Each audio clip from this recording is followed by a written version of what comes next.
Que a graça maravilhosa de Jesus continue abundante na sua vida e família. Amém. Hoje é o dia que fez o Senhor, nos alegremos nele. Glória a Deus por isso.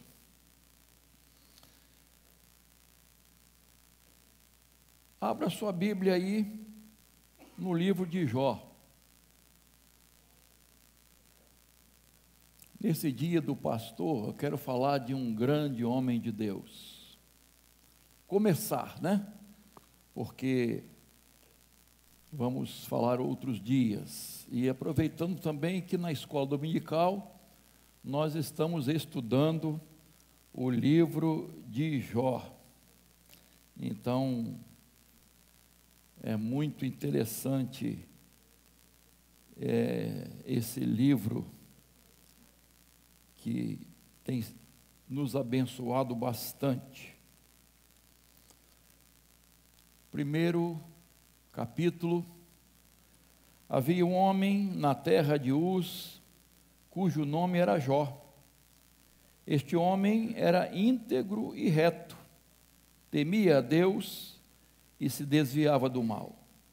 Nasceram-lhe 7 filhos e 3 filhas. Tinha 7.000 ovelhas, 3.000 camelos, 500 juntas de bois e 500 jumentas. Também tinha muitíssima gente a seu serviço, de maneira que este homem era o maior de todos os do Oriente. Os filhos dele iam às casas uns dos outros e faziam banquetes, cada um por sua vez, e mandavam convidar as suas 3 irmãs a comerem e beberem com eles. Quando se encerrava um ciclo de banquetes, Jó chamava os seus filhos e os santificava. Levantava-se de madrugada e oferecia holocaustos segundo o número de todos eles, pois Jó pensava assim: talvez os meus filhos tenham pecado e blasfemado contra Deus em seu coração. Jó fazia isso continuamente. Até aí, por enquanto, nós vamos ver outros versículos. Jó tinha muitas qualidades, irmãos. Era considerado o maior de todos no Oriente, mas não há título mais magnífico para Jó do que este que Deus o deu. O próprio Deus disse assim: meu servo Jó, meu servo Jó. Queridos, que coisa maravilhosa. Este homem era chefe de muita gente, senhor de muitas pessoas, tinha muitos trabalhadores, muitos estavam em obediência a ele. Mas quando Deus retrata Jó, diz: meu servo.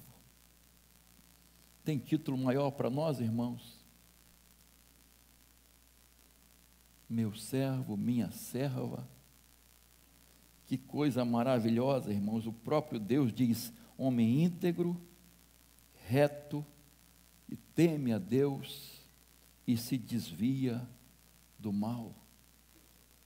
Um homem de oração, um homem puro, um verdadeiro sacerdote do seu lar, homem fiel, respeitado por todos.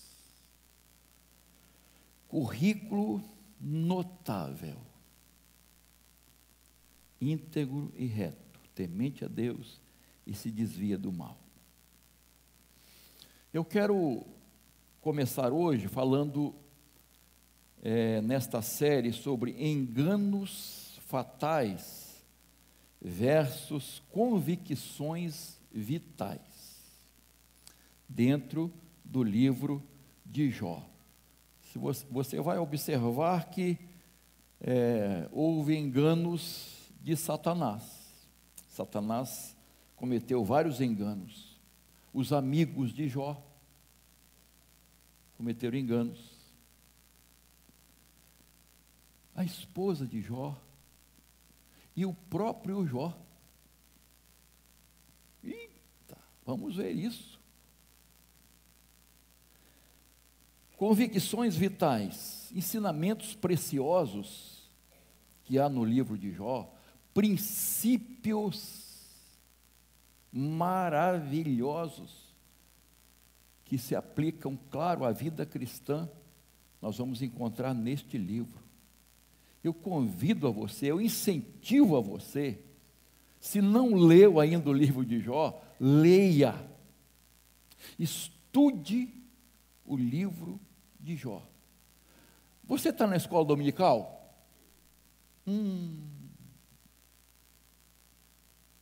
Não recebeu a revista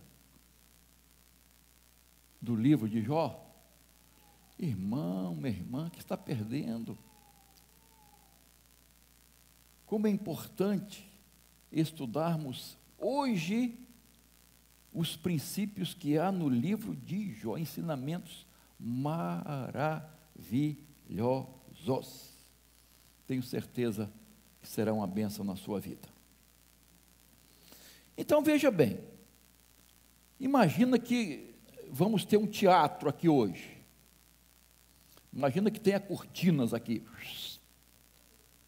E aí a primeira cena, qual é? Festa, alegria, a família de Jó se reunindo, os filhos, todos alegres, felizes, abençoados, comunhão, alegria, repito, festa. A primeira cena é essa família feliz, maravilhosa. Aí, vamos supor, as cortinas se fecham. Ou se fosse um filme, a cena, né, a luz vai escurecendo, né? Escurece tudo e depois começa a se abrir, né? Se fosse um filme. Aí no teatro, as cortinas se abrem. Ou levantam, né? O teatro tem esse negócio também, né? Segunda cena, não é mais na terra, é no céu. Tudo muda. Agora, os anjos estão diante do trono de Deus, como que fossem prestar contas ao Criador. Mas, eis que surge um intruso junto aos filhos de Deus.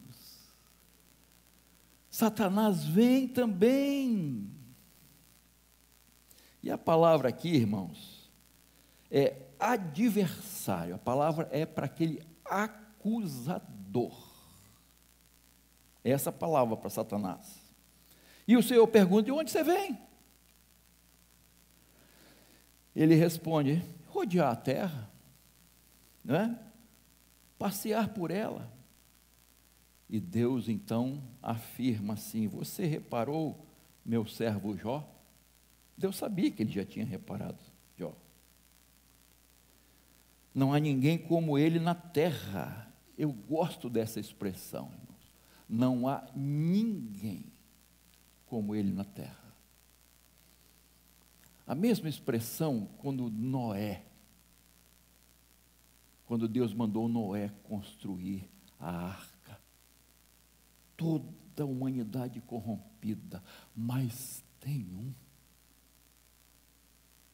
que não se corrompeu.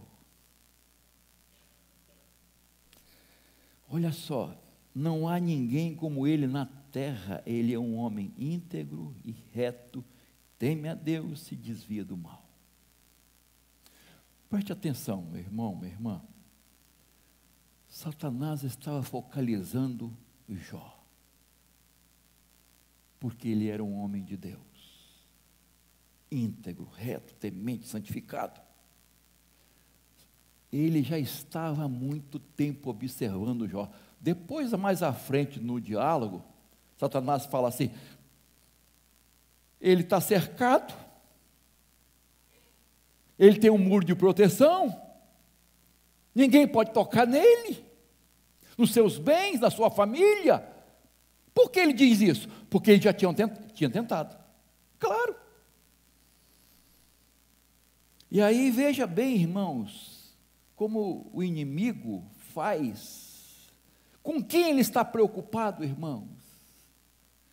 Com os tementes a Deus, com os servos e servas do Senhor, com as pessoas justas, fiéis, convertidas, obedientes à palavra de Deus, gente de oração, gente santificada. Esses são os alvos do inimigo. Família feliz, família em comunhão, alvos do inimigo. E aí, no verso 9, Satanás faz um desafio a Deus. Ele apresenta suas convicções, suas teses, suas proposições, suas teorias. Satanás, ele conhece o comportamento do ser humano, irmãos. Se fosse hoje, Satanás tinha lido Freud, Jung, Skinner, tinha lido tudo isso, saberia do comportamento humano, tinha feito uma pesquisa de campo, sabe tudo, e ele tira suas próprias conclusões, ele tem as suas próprias teorias, estudando o ser humano, o seu comportamento. E é aí que a gente entra nos seus enganos. O primeiro engano de Satanás, o primeiro equívoco dele, qual foi? As pessoas amam mais o dinheiro, as riquezas, do que a Deus. Olha a conclusão de Satanás: ninguém ama mais a Deus do que as riquezas, do que os bens materiais. Ele afirma. Veja lá, por favor, deixa a Bíblia aberta aí, verso 9. Então Satanás respondeu ao Senhor: será que é sem motivo que Jó teme a Deus? Olha só. Não é verdade que tu mesmo puseste uma cerca ao redor dele, da sua casa, de tudo que ele tem? Abençoaste a obra de suas mãos, e os seus bens se multiplicam. Olha só, se multiplicaram na terra. Mas estende a tua mão e toca em tudo que ele tem, para ver se ele não quê? Contra ti. Olha só, irmão.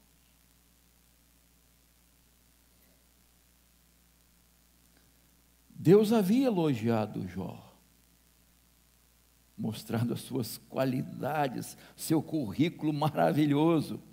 Satanás questiona a consagração de Jó. Ele questiona a motivação de Jó. Isto é, os verdadeiros motivos de Jó ser fiel, quais são? Por que Jó adora a Deus? Aí ele lança essa pergunta, esse questionamento, na verdade, uma afirmação. Ele adora porque ele é abençoado.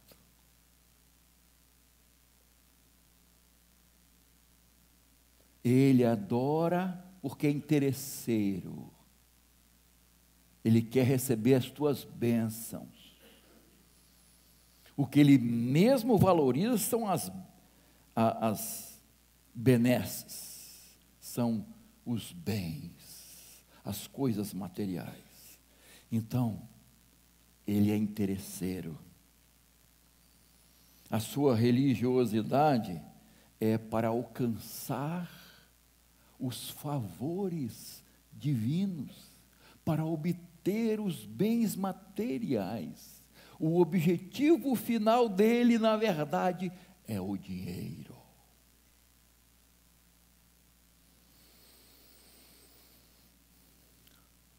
Satanás não só acusou Jó de interesseiro, ele acusou Deus de comprar a adoração de Jó com as bênçãos.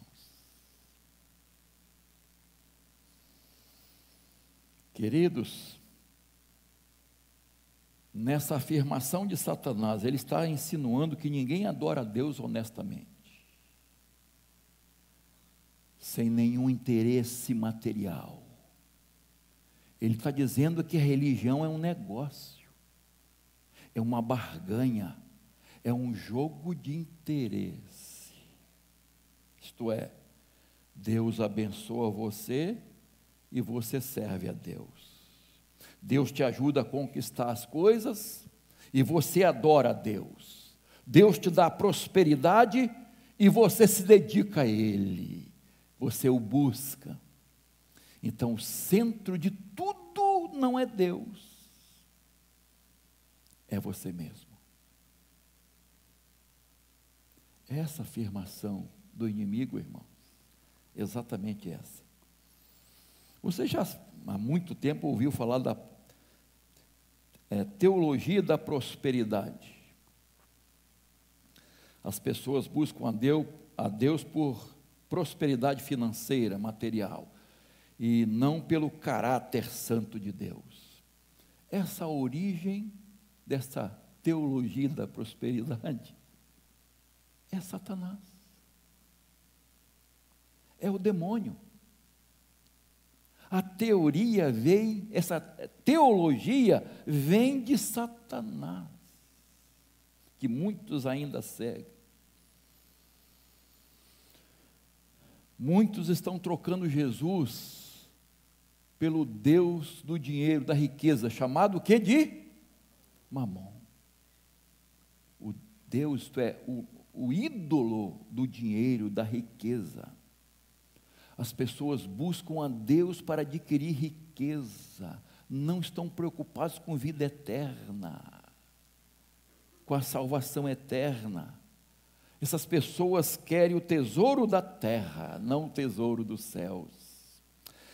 Querem a herança corruptível e não a herança incorruptível. Em primeiro lugar estão as coisas, e depois o reino de Deus e a sua justiça. Querem as glórias desta vida e não o nome escrito no livro da vida. Satanás está dizendo: vocês são interesseiros.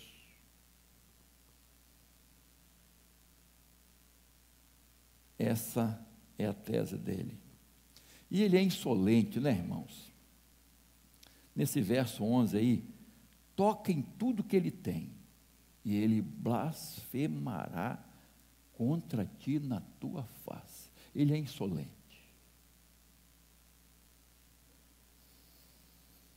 Ele apostava na vitória. Ele estava certo de vencer a aposta. Aliás, ninguém joga para perder, irmãos. Mas Satanás tinha convicção. Ele tinha convicção que Deus ia perder nessa batalha. Que Jó não ia adorar a Deus. Jó não era apenas um homem rico, irmãos. Ele era o mais rico do Oriente. o maior empresário rural. Ele tinha muitas terras, muitos camelos. Eu ouvi, estava lendo um comentarista, para que tanto camelo? Se é transporte. É uma rede de transporte, irmãos. É uma companhia de transporte, de aluguel. Ele tinha juntas de bois, jumentos, empregados. Olha só, Jó era o maior empreendedor, o maior administrador, o maior empresário da época dele. Então, diante dessa acusação de Satanás, Deus diz: então eu vou te permitir fazer isso. Satanás é limitado, né? Você sabe disso. Ele só pode ir até onde Deus permite. E quando Deus permite, Ele tem um propósito maior, porque o inimigo não sabe o dia de amanhã, mas Deus sabe. Quando Ele permite que algo aconteça conosco, é porque Ele tem um propósito de bênção para todos nós. Aí verso 12, então o Senhor disse a Satanás: você pode fazer o que quiser com tudo o que ele tem, só não estenda a mão contra ele. Então Satanás saiu da presença do Senhor. Olha só, irmãos, sem que Jó estivesse sabendo de tudo que estava acontecendo, né? Porque tem um teólogo, esqueci o nome dele agora, que ele fala assim: no primeiro andar há essas lutas aqui, mas no segundo andar são as lutas, as guerras espirituais. Então Jó não sabia o que estava acontecendo no segundo andar, que havia esse embate, entre aspas, entre Deus e o inimigo.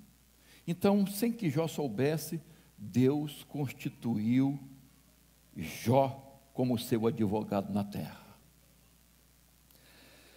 Deus colocou nas mãos de Jó não apenas a sua defesa, mas sua reputação, a própria reputação de Deus, porque ele acusou Deus de subornar Jó, de comprar a adoração de Jó com as bênçãos, de comprar a adoração de Jó com as suas bênçãos.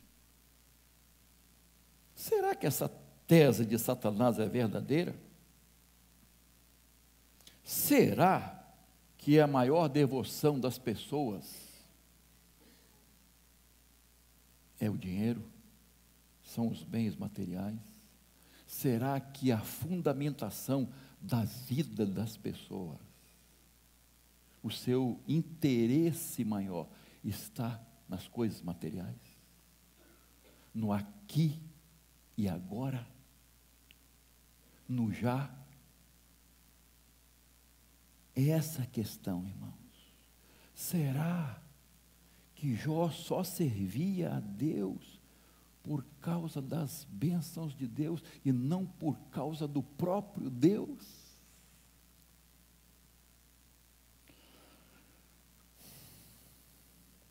Nós precisamos pensar, irmãos.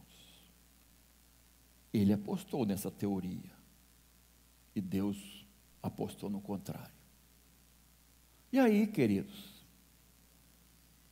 com a permissão de Deus, o que acontece? Satanás ataca implacavelmente tudo o que Jó tinha. Num único dia, Satanás convoca os caldeus, os sabeus e o fogo. Os bens de Jó são saqueados, veja aí, e destruídos. Versículo 13 a 17 vai mostrar isso. Todos os bens de Jó são saqueados e destruídos. O homem mais rico do Oriente vem à falência. O maior empresário de sua época perde tudo. O seu império entra em colapso. Acaba tudo, irmãos. E aí, queridos, como um avalanche, as notícias vão chegando para Jó.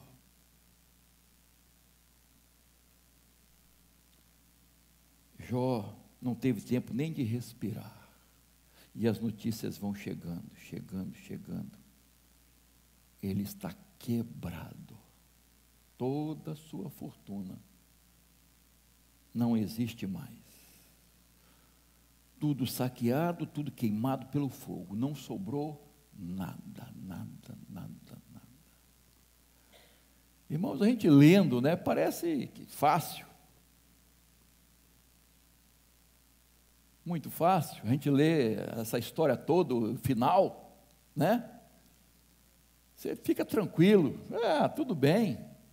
É que nem uma disputa de final de campeonato, né? Dependendo do torcedor, fica nervoso. Já viu aqueles vídeos de pessoas que ficam torcendo e até xingando, e aí, daqui a pouquinho o time começa a perder, que decepção, e que nervosismo, que tensão do campeonato. Mas se você vai ver a reprise, né? Como é que fala a reprise? É reprise mesmo, né? De um jogo, você já sabe o final. Então, o adversário faz um gol, você ri, né? A gente sabe o final. Então, a coisa não parece muito problemática. A gente não sente muito. Irmãos, é interessante isso, porque isso fala de mim e de você. Essa lição nós é que precisamos aprender.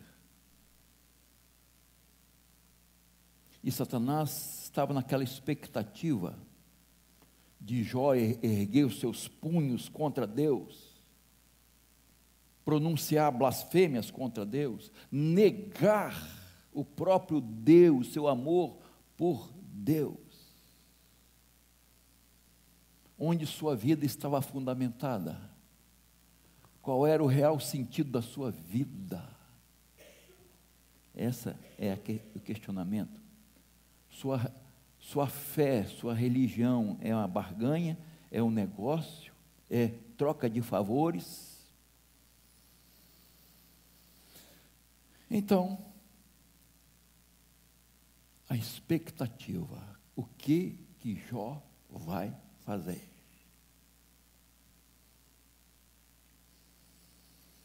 E aí, irmãos, no exato momento que ele sofre esse golpe, o que ele faz? Prostra-se e adora a Deus. Prostra-se e adora a Deus. O verso 21, ele diz assim: "Nu saí do ventre de minha mãe, e nu voltarei." Eu nasci sem nada, vou morrer sem nada. Eu não trouxe nada para esta vida, e também não vou levar nada desta vida.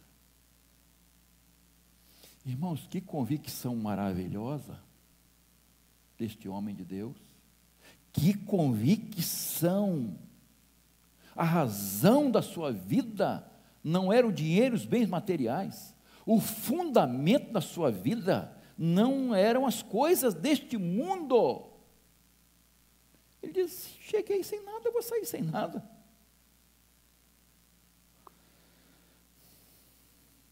Jó tinha essa certeza, irmãos, que a gente vai ver mais adiante. A vida de um homem não consiste nos bens que ele possui, nas riquezas que ele possui. E Jó então triunfa, irmãos. Jó então triunfa diante dessa afirmação de Satanás. Verso 22, em tudo isso Jó não pecou, nem atribuiu a Deus falta alguma. Jó provou que seu amor a Deus estava fundamentado no caráter de Deus e não nas bênçãos de Deus, no abençoador. e não nas bênçãos. Jó servia a Deus por aquilo que ele é, não por aquilo que ele dá. Deus pode nos livrar do mal, claro que pode. Deus pode nos proteger das setas do inimigo. Deus pode tirar seus filhos das fornalhas. Deus pode arrancar do fundo do mar, pode poupar de terremotos, proteger de perdas financeiras, livrar de enfermidades, curar doenças, livrar-nos de assaltos, de balas perdidas, de enxurradas, de vírus mortais. Pode. E faz. Glória a Deus por isso, irmãos. Mas, se Deus em sua soberania, em sua onisciência, quiser achar necessário, e você guarda essa palavra, achar necessário que passemos pela dor, pelas perdas, pela morte, pelo luto, por várias provações, nós vamos passar. E pela graça de Deus, mesmo assim, vamos permanecer fiéis a Ele. Amém? Vamos permanecer fiéis a Ele. Uns honram a Deus pelo livramento da morte, outros honram a Deus na morte, no martírio. Uns honram a Deus sendo poupados do fogo, outros honram a Deus sendo queimados, colocado num boi de bronze em cima de uma fogueira, cozido. Uns honram a Deus na cura, outros honram a Deus na doença. Uns honram a Deus com muito pouco, não é, irmãos? Muito pouco. Outros honram a Deus tendo muito. Uns honram a Deus quando Ele opera maravilhas. Outros honram a Deus sendo torturados, sendo escarnecidos, açoitados, presos, apedrejados, cerrados ao meio, mortos pela espada, afligidos e maltratados. Honram a Deus.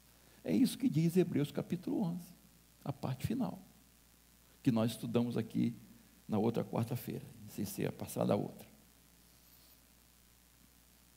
Hebreus 11, os heróis da fé, heróis operando maravilhas e heróis sofrendo martírio, morte, todo tipo de coisa ruim que este mundo pode oferecer. Irmãos, nós temos que praticar toda a Bíblia. Eu gosto quando o apóstolo Paulo fala assim: eu nunca deixei de vos anunciar todo o conselho de Deus. Isto é, tudo que tem na Bíblia, não só uma parte. Mas tem umas preferências. Nós temos preferências. Eu gosto mais é de vitória, prosperidade, conquista. E a gente gosta de ouvir isso e cantar isso, né, irmãos? Quem não gosta, irmãos? Mas às vezes isso não acontece. Às vezes isso não acontece. E por isso tem muita gente decepcionada com Deus, porque só ouve uma parte da história, uma parte da palavra, e esquece do martírio de Jesus, esquece que a cabeça de João Batista veio numa bandeja, do grande profeta de Deus, esquece de Estevão, que foi apedrejado, esquece de Tiago, que morreu ao fim da espada, e aí vai. Uns glorificam a Deus no sofrimento,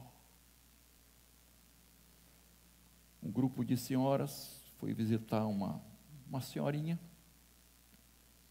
estava muito mal no hospital, já estava há muito tempo, e as irmãs da igreja foram lá, e conversaram, e riram um pouquinho, né, alegraram o coração daquela senhorinha que estava doente. Aí leram a Bíblia, aí, vamos orar agora. Aí a senhorinha doente falou assim: eu só quero pedir uma coisa a vocês, não orem para Deus acabar com o meu sofrimento. O quê? Não orem, porque o sofrimento é o que mais me identifica com meu Salvador. É difícil falar isso, né, irmãos?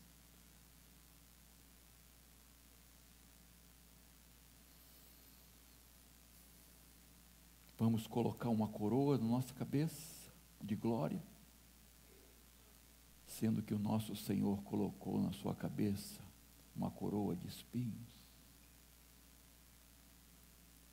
Então nós precisamos examinar a palavra de Deus na sua totalidade.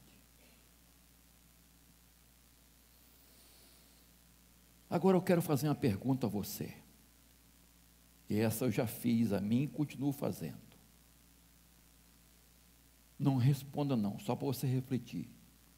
Se você estivesse no lugar de Jó, quem sairia vencedor? Deus ou Satanás?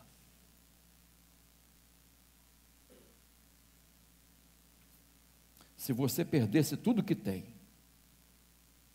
todo o seu patrimônio, seu emprego, seus negócios, seus bens, todas as suas economias, reservas, tudo, sua aposentadoria, você ficasse sem nada para sobreviver, o que você faria? Qual seria a sua reação? Como você trataria Deus? O que você pensaria de Deus? Mas eu sirvo ao Senhor, estou na minha vida adorando a Deus, durante toda a minha vida. Será que você questionaria o poder de Deus?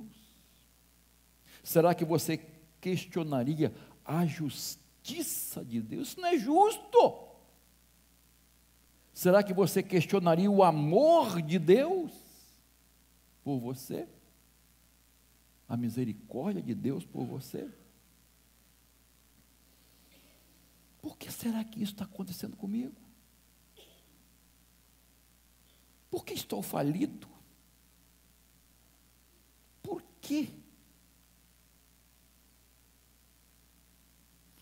Depois nós vamos ver que Jó, ele é interessante, irmãos, que eu até anotei aqui no início, eu falei sobre o silêncio de Deus, eu não vou falar isso hoje não. Jó perguntou 16 vezes por quê. Jó expôs a sua queixa sobre o silêncio de Deus 34 vezes. E Deus não deu resposta a ele. Vai ver depois no final do livro, quando Deus responde. Ele não responde, ele questiona Jó.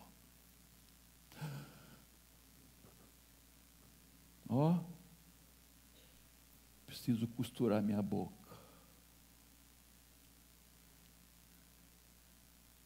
Nós somos humanos e Deus entende o nosso coração, irmãos. Mas você lembra de Asaf, Salmo 73, que deixou de olhar para Deus e começou a olhar para quem? Para os vizinhos, para os outros. E aí ele quase caiu, quase desmoronou em sua fé, porque estava olhando a prosperidade dos ímpios, que blasfemavam contra Deus, que não tinham compromisso com Deus, que não eram fiéis a Deus. Eu estou sendo fiel, e estou aqui nessa pindaíba toda. Mas às vezes é necessário, porque Deus nos conhece, Deus sabe o amanhã, e Deus não olha só o aqui e agora, Deus olha toda a eternidade.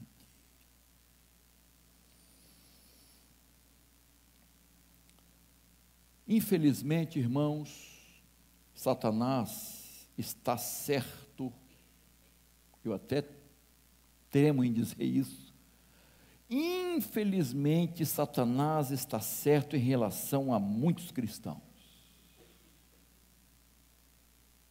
Muitos cristãos. É duro dizer isso, é difícil dizer isso, e é lamentável dizer isso, mas Satanás está certo em relação à vida de muitos cristãos, que fundamentam a vida, toda a existência, nas coisas materiais. Mas louvado seja Deus, porque Satanás está errado em relação a muitos crentes, que são fiéis a Deus, que são firmes, que são doutrinados, discipulados, esclarecidos biblicamente, que pertencem à igreja de Jesus, que não só pregam a palavra, mas praticam a palavra,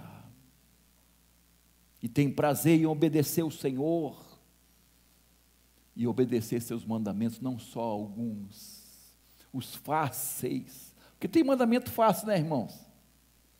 Tem outros mais difíceis. Perdoar é fácil?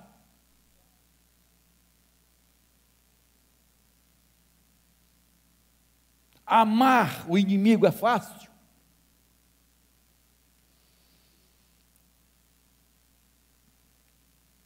Tem os mais difíceis, irmãos, mas com Jesus eles se tornam fáceis. Quando você tem o selo do Espírito Santo, e quando você pratica o fruto do Espírito Santo, tudo fica mais fácil. Tudo fica mais fácil. E nós obedecemos a palavra. Obedecemos. Séculos depois, o apóstolo Paulo tem essa mesma visão. 1 Timóteo 6, 7 a 10. Ele diz assim: porque nada trouxemos para o mundo, nem coisa alguma podemos levar dele. Tendo sustento e com que nos vestir, estamos contentes. Mas os que querem ficar ricos caem em tentação e em muitas armadilhas, e em muitos desejos insensatos e nocivos, que levam as pessoas a se afundar na ruína e na perdição, porque o amor ao dinheiro é a raiz de todos os males, e alguns nessa cobiça se desviaram da fé e se atormentaram a si mesmos com muitas dores. Jesus disse que nós temos que escolher, não podemos adorar dois senhores, não podemos servir a dois senhores, eu tenho que optar. E Jesus então admite que Mamon é um Deus falso, que as pessoas vão idolatrar,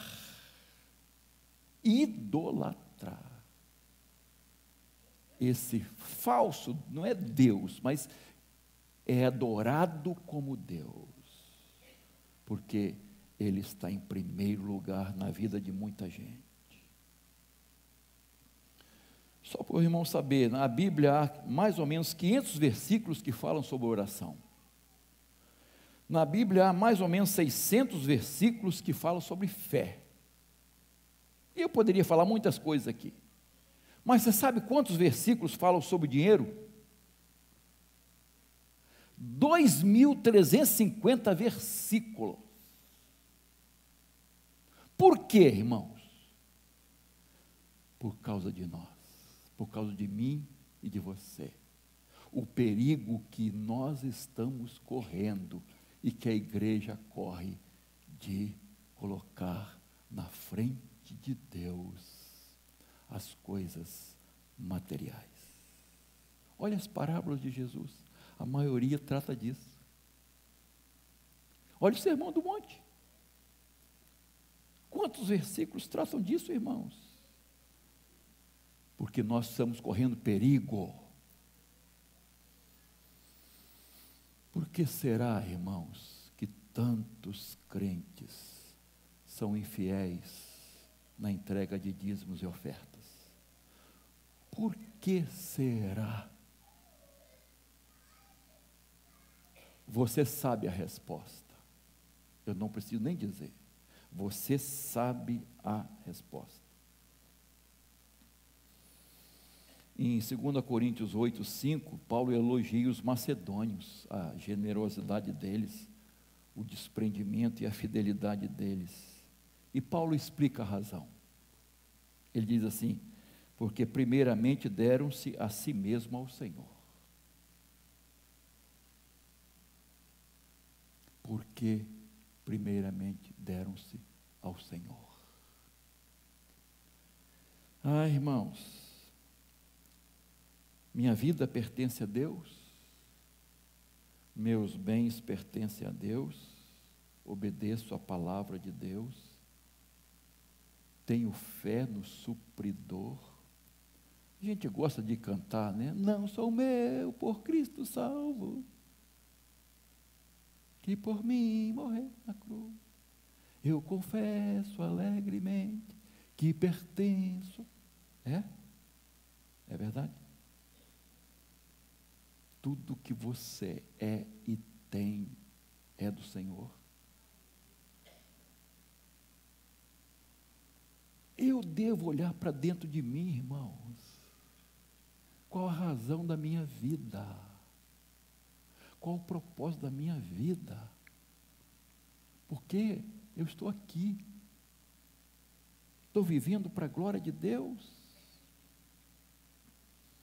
Será que Satanás está certo quando diz ninguém ama mais a Deus do que ama os bens materiais?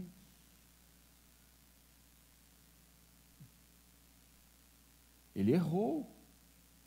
Estava completamente equivocado em relação a Jó. Mas e hoje? Será que ele continua equivocado? Sou exceção à maioria? Sou diferente? Ando na contramão deste mundo? Eu amo mais a Jesus do que tudo nesta vida? Eu quero concluir, irmãos. Mateus 19 e Lucas 19. Tem 2 encontros com Jesus. O jovem rico e Zaqueu. 2 encontros com Jesus. O jovem rico chegou fazendo uma pergunta muito importante, teologicamente errada, mas o sentido foi legal. Que posso eu fazer para ter vida eterna?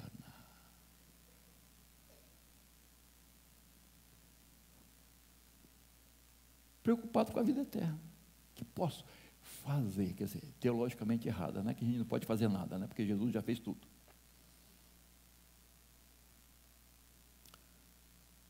E aí, você guarda os mandamentos? Sim, guardo.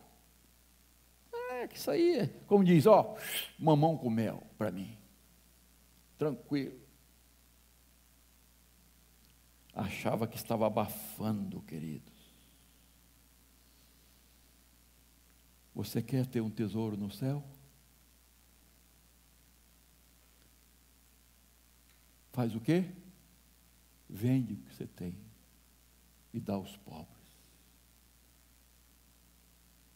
E você terá um tesouro no céu.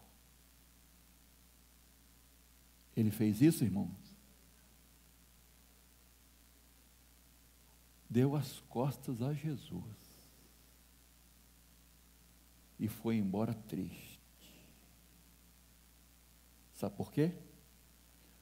Porque o seu amor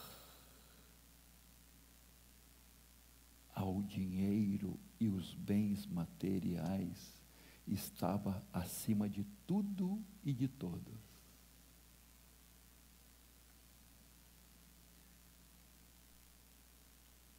Jesus vai à casa daquele homem anão, pequenino, chamado Zaqueu. Desce daí, Zaqueu, que subiu na árvore para ver Jesus. Eu quero me pousar na sua casa. Me convém ir à sua casa. E Jesus conversa com Zaqueu. E aí, sem Jesus dizer nada, olha só, Jesus não fala sobre isso. Aí Zaqueu diz assim: Senhor, eu vou dar a metade dos meus bens aos pobres. E se eu roubei alguém, defraudei alguém, eu vou restituir 4 vezes mais. Mas Jesus não disse nada sobre isso. Qual a conclusão de Jesus? Hoje houve salvação a esta casa. Sabe por quê? Porque Zaqueu colocou o amor a Jesus acima das riquezas, dos bens materiais. Ele encontrou o tesouro maior. E o tesouro maior é Jesus, é a salvação eterna. Parece fácil, mas não é, irmãos. Precisamos examinar nossa vida. Eu a minha e você a sua. Repito, qual o propósito da nossa vida? Pais, como estamos criando nossos filhos com essa visão? Estamos preparando-os para a vida? Sim, beleza, mas para a vida eterna? Cada um deve olhar para si e eu espero que chegue à seguinte conclusão: eu amo a Jesus mais do que os bens materiais. Amém, queridos?